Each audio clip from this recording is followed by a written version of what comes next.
Bismillahirrahmanirrahim. Assalamualaikum warahmatullahi wabarakatuh.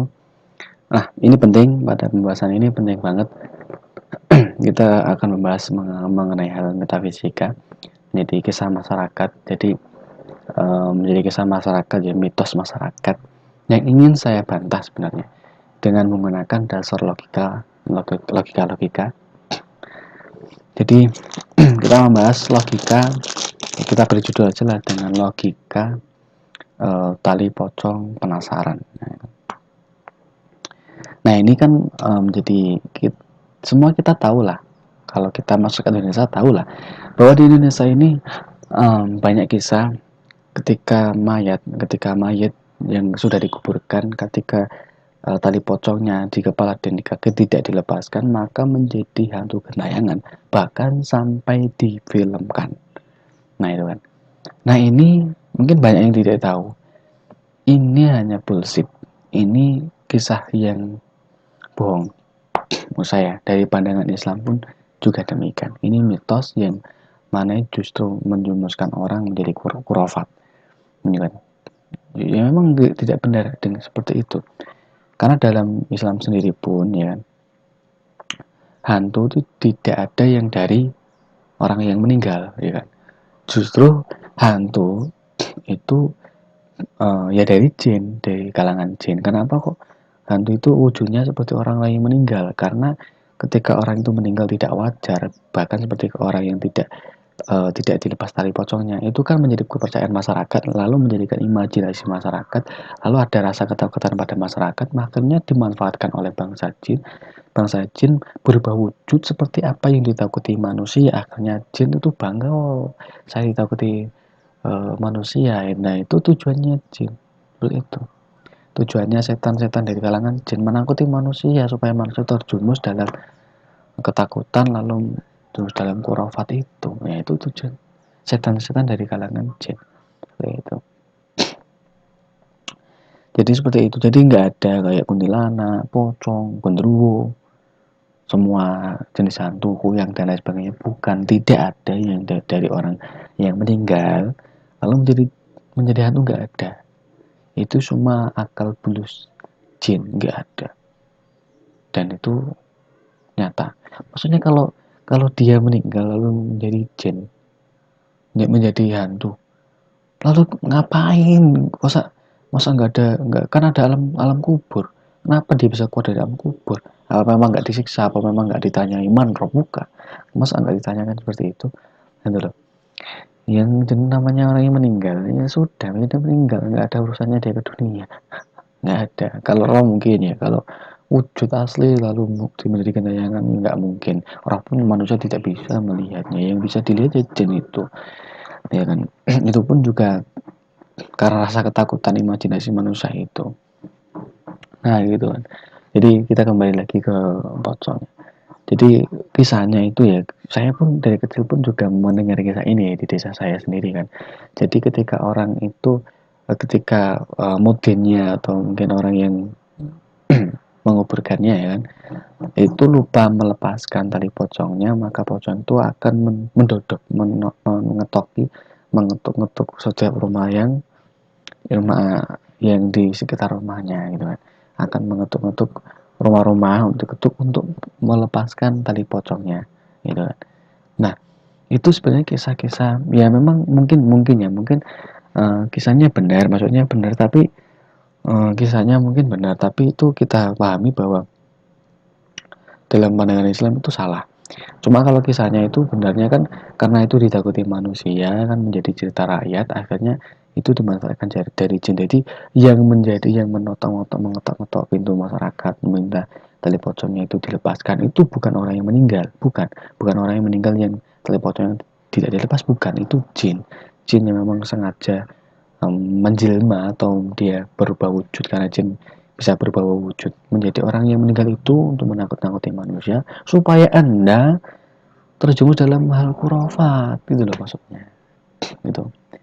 Nah, di situ saya penasaran, karena kita harus berpikir kritis, penasaran kenapa tuh dalam Islam itu, apakah memang dalam Islam itu harus dianjurkan, atau mungkin hukum apa tuh apakah dalam Islam itu dalam menguburkan jenazah itu apakah tali pocong itu harus dilepaskan. Nah, sebenarnya itu mustabah. Jadi hukumnya itu mustabah. Jadi sangat dianjurkan. Cuma ketika itu tidak dilepaskan juga tidak masalah, tidak ada hukumnya karena memang hanya dianjurkan, bukan sunnah atau bukan maksudnya sunnah kan dianjurkan berarti kan sunnah. Nah, maksudnya bukan wajib. Kalau wajib ketika itu tidak dilepaskan maka kan haram kan. Nah, di situ nggak ada kewajiban untuk melepas tali pocong. Jadi nggak ada masalah di situ. Gitu. Dalam Islam pandangannya seperti itu. Gitu kan. Toh itu di tali itu maksudnya ketika mau berangkat ke pemakaman di tali itu sebenarnya tujuannya supaya tidak tercecer. Maksudnya tercecer itu yang kain kafannya supaya tidak tercecer, makanya ditali dulu, dibuntul dulu lah. Kalau lontong ya ditusuk dulu di tali purba Jepang dulu kan. Nah, setelah rapiah lalu ketika sudah dikubur kan itu sudah tidak ada potensi untuk tercecer karena sudah di dalam kubur, makanya tali itu dilepas di bagian kepala dan bagian kaki dilepas gitu kan. Karena memang dalam literasinya, dalam banyak hadisnya memang dianjurkan untuk dilepas. Karena nanti ketika di akhirat ya memang wajahnya kita menghadap dengan wajah kita. Intinya seperti itu. Jangan, pokoknya dalam hadisnya itu wajah kita tidak boleh tertutup, makanya dilepas. Gitu. Seperti itu, intinya seperti itu, nggak ada urusannya dengan hal kegaiban. Toh dalam Islam pun itu juga hanya dianjurkan. Masalah mudinya lupa tidak melepaskannya itu pun juga nggak masalah, juga nggak ada hukumnya, nggak haram ya kan, nggak makruh juga ya kan? Karena memang bukan sunnah ya kan, bukan wajib, maksudnya bukan wajib ya kan, cuma sunnah ya kan? Cuma sunnah, hanya dianjurkan kan, mustabah cuma dianjurkan, nggak ada itu. Nah itu maksudnya seperti itu. Nah ini kok ada kisah seperti ini tuh itu dari mana? Kecuali dalam Islam pun juga eh, melepaskan tali pocong itu wajib. Kalau tidak dilepaskan haram. Itu kalau ada kisah seperti itu kan wajib. Lah ini dalam Islam sendiri pun juga nggak ada hukumnya, maksudnya hanya dianjurkan, bukan wajib. Maksudnya kok sampai ada kisah seperti ini itu dari mana gitu kan? Dan itu sampai difilmkan loh. Itu parahnya seperti itu. Makanya ini penting untuk kita bahas, itu pentingnya seperti itu, logika seperti ini itu penting. Jadi jangan kita hanya terbunuh dalam hal seperti itu gitu loh. Justru akan menambah ketakutan Anda ya kan. Justru dengan ketakutan itu ya kan, justru Anda akan terusan akan dihantu-hantui. Karena begini, prinsip jin itu begini, prinsipnya dalam ilmu perjinan ya pokoknya. Ketika Anda berani, mereka takut.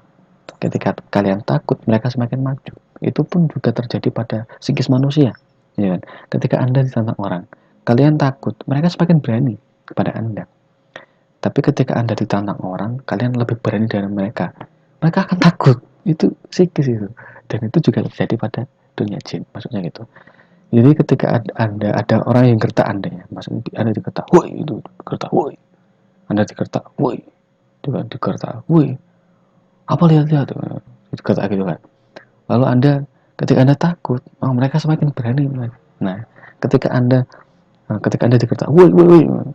Anda gentak balik, woi apa woi, woi, gitu kan, apa woi, gitu kan. Lalu dengan posisi bersangkar itu dia mungkin banyak seperti itu, dia malah takut karena gertakannya kalah, kalah, kalah, karena kalah, kalah apa ya, pokoknya kalah lah gertakannya itu, akan lebih takut. Nah seperti itu. Nah, jadi itu juga sih, jadi jangan malah ketika ada penampakan apa gitu kan, ada penampakan apa gitu, lempar aja kan, lempari batu atau apa itu, kayak di YouTube itu kan, di penampakan atau kuntilanak ditutup palu, digebuk pakai batu bata itu kan. Ya itu ya saya sebenarnya nggak setuju, tapi itu kan kita ambil positifnya. Di situ kan konten-konten seperti itu ya, walaupun itu nggak baik sih, tapi di situ kita melihat bahwa untuk mengajarkan di dalam didik kebaikan itu ada nilai tersiratnya. Di situ kita diajarkan untuk tidak takut pada setan-setan seperti itu. ketika kita berani mereka akan takut. Walaupun di YouTube itu kan jelas nggak mungkin lah setan itu menembak tanah dan wujud fisik gitu kan. Dan begitu enaknya direkam dan setiap videonya ada hantunya dan wujud fisiknya terlihat, itu jelas-jelas nggak nyata gitu kan. Kalau kayak dunia-dunia cuma apa namakan mungkin asap dan lain sebagainya, menggunakan kamera pun sulit menangkapnya, biasanya harus diperlambat berkali-kali. Nah itu saya percaya. Kalau yang sekarang sampai dibopong, digendong, ditarik baju baju pocongnya, ya mungkin bisa ditarik mungkin secara gaib lah, enggak ya bisa direkam, ditarik, digendong, ini apa. Jadi yang percaya kok ya banyak gitu ya, seperti cerita seperti ini, yang percaya kok ya banyak gitu lah. Makanya belajar lah seperti maksudnya, makanya ya belajar tentang spiritual itu kita cukup mengetahui kan, maksudnya cukup mengetahui lah. Jangan belajar maksudnya belajar kekebalannya dan lain sebagainya, jangan cuma ya baca-baca literasi tentang hal itu kan ada kan, masa hukumnya ini kan ada kan, dalam Islam itu lengkap kok seperti itu. Kok ya ada yang percaya, dan di komen ketika di komen itu semua percaya, oh, semangat ini. Dan ketika ada orang yang satu komen yang meragukan itu langsung dibantai, yuk ikut explore, anjir matamu badanku, ikut explore matamu kebohongan. Dan ketika lalu dibuat apa, dibuat settingan lagi, oh ada apa, ada penghina lalu ikut explore lalu dia takut-takut, itu ya juga settingan lah. Jangan kita terbodoh hal itu gitu. Nggak ada setan itu sebetulnya enaknya dipertontonkan seperti itu, nggak ada. Kalau memang ada enak ya kan, kalau memang ada itu kan kita buat ada tiketnya lah, jasa apa, jasa memelihatkan setan gitu kan. Ya ada, saya pun juga penasaran kan, yang nyata maksudnya, yang kelihatan nyata fisik tuh, seperti itu kan. Ya membo mungkin wajar membo, tapi kalau yang nyata kayak kuntilanak nyata, nyata seperti wajahnya hancur nyata kita lihat, mungkin Anda bisa membuka jasa, membayar 100.000 untuk jasa melihat setan. Oh, buat bisnis, otak bisnis seperti itu lah. Ya kan? Maksudnya beginilah, ketika Anda itu bohong, ya kan, ketika Anda dalam YouTube itu bohong dan itu menjadi mata pencarian Anda, ya kan, Anda mencari pencarian mata uang ya bukan mata uang, mencari uang di YouTube, lalu Anda dengan cara berbohong seperti itu, uang yang Anda hasilkan juga haram anjir, gitu loh. Lalu untuk menafkahi anak istri Anda, masa Anda tega seperti itu? Anda tega, gitu loh. Masa tega Anda? Pikir. Mungkin itu mikir kata calon. Mungkin itu sekian. Wassalamualaikum warahmatullahi wabarakatuh.